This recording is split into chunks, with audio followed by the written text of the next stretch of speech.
O cristianismo começou há cerca de 2020, 2020 não, 2000 anos atrás. Quase isso. Jesus viveu 33 anos e o cristianismo praticamente começou com Pedro, logo depois da morte de Jesus. E se você for mais para trás, para pegar o fundamento do cristianismo, que é o judeu, né, a moral judaico-cristã, que é o Velho Testamento, você coloca ali mais uns 4.000 anos, uns 3.000 anos, mais ou menos. Então só aí você começa a perceber que só na história do judeu a gente conta 5.000 anos. Só na história da moral judaico-cristã a gente conta 5.000 anos. Mas existiam povos para trás. Existiam povos, civilizações anteriores a esses 5.000 anos. Existia a Lemúria, existia a Atlântida, existiam os Sumérios, que era uma civilização muito evoluída. E quando a gente fala assim em muito evoluída, é um pouco difícil da gente conceber que tipo de evolução é essa, porque a gente acha, como a gente conta o tempo linearmente, né? Passado, presente e futuro, a gente acha que o que tem hoje é mais evoluído do que tinha antigamente, inclusive até tecnologicamente. E isso não é necessariamente verdadeiro, porque pode ter existido raças que viveram aqui antes dessa atual raça adâmica e que cumpriram o tempo dela de aqui na Terra e foram embora, chegaram ao auge do seu desenvolvimento e foram para outros lugares. Você pode explicar isso porque talvez hoje não haja uma tecnologia para você construir as pirâmides do Egito nas condições e na situação que ela é, no meio do deserto, aonde você não tem ali quase que apoio nenhum. Você teria que trazer com guindastes, com equipamento muito forte, muito sofisticado, para que você pudesse colocar elas ali.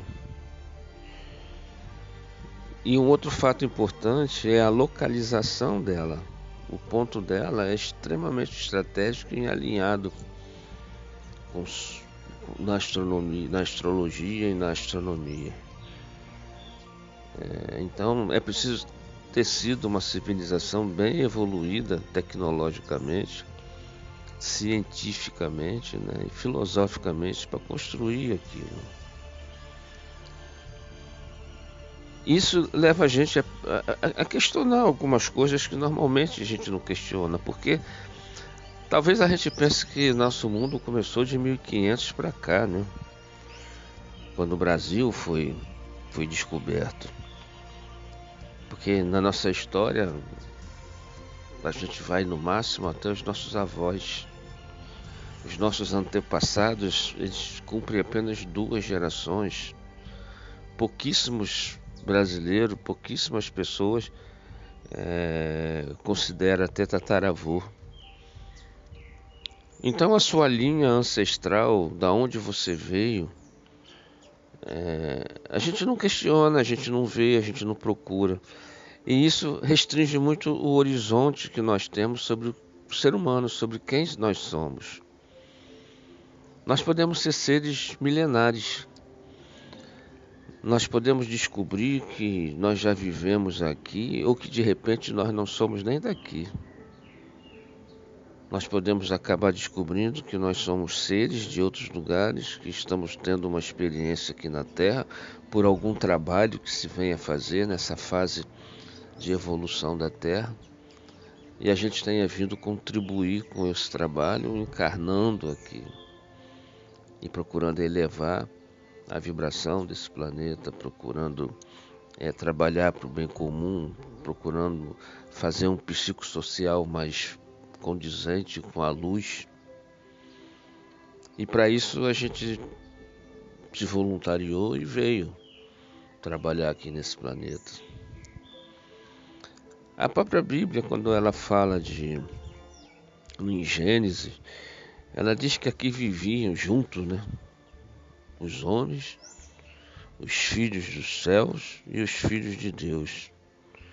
Ou seja, os homens, os filhos dos céus eram os anjos, os filhos de Deus eram os anjos e os filhos dos céus eram os extraterrestres que conviviam aqui.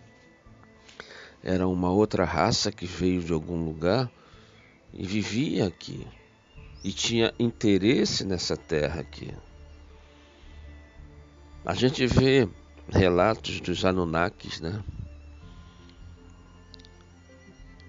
E se você comparar esses relatos, para quem for religioso no sentido bíblico com a Bíblia, eles estão lá.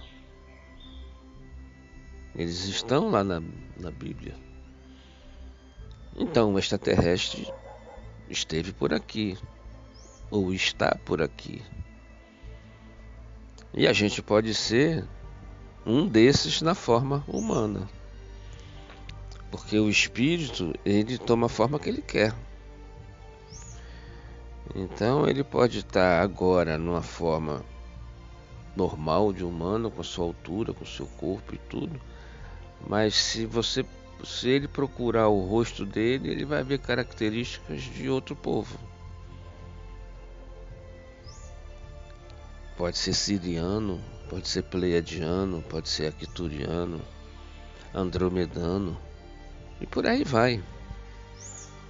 O que a gente não pode é fechar a porta e dizer, na ingenuidade das crianças inocentes, e bem criança mesmo, e bem ingênua mesmo, que nós somos os únicos e mais evoluídos, nós somos a flor da terra. Existem povos que já estão aqui na terra para nos auxiliar, que são extremamente evoluídos.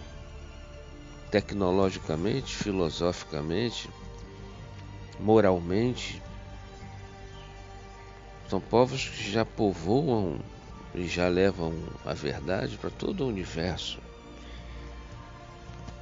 Enquanto nós aqui discutimos se existe ainda o espírito ou não.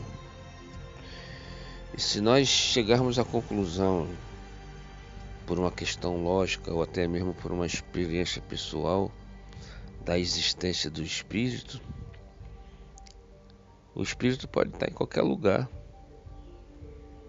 O espírito, ele veio da onde?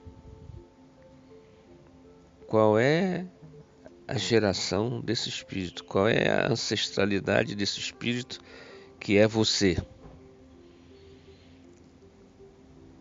Quanto mais você pensa nisso, mais a sua limitação diminui, mais o seu campo de visão aumenta e mais você se liberta dos enganos e das mentiras. Porque, como foi dito antes, a nossa prisão, ela é mental e ela é comportamental. Se eu ensino para você que não existe nada daquele portão ali para fora, você nunca questiona ir lá para fora e descobrir que é mentira.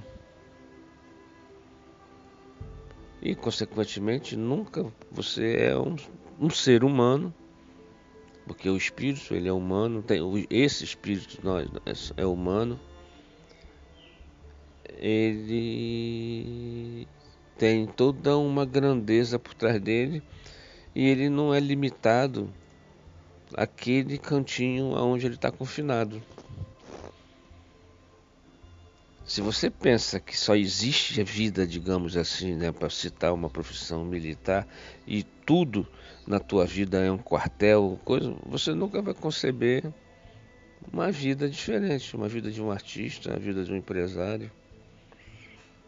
E se você pensa apenas que tudo que existe é isso que estão te ensinando, é isso que a mídia ensina, é isso que o colégio, a escola ensina, porque a escola ela ensina também o que manda, porque existe o plano, né, didático nacional, e esses planos são coordenados por uma autoridade que não quer que você descubra a verdade.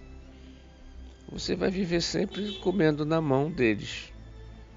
É preciso que você queira ousar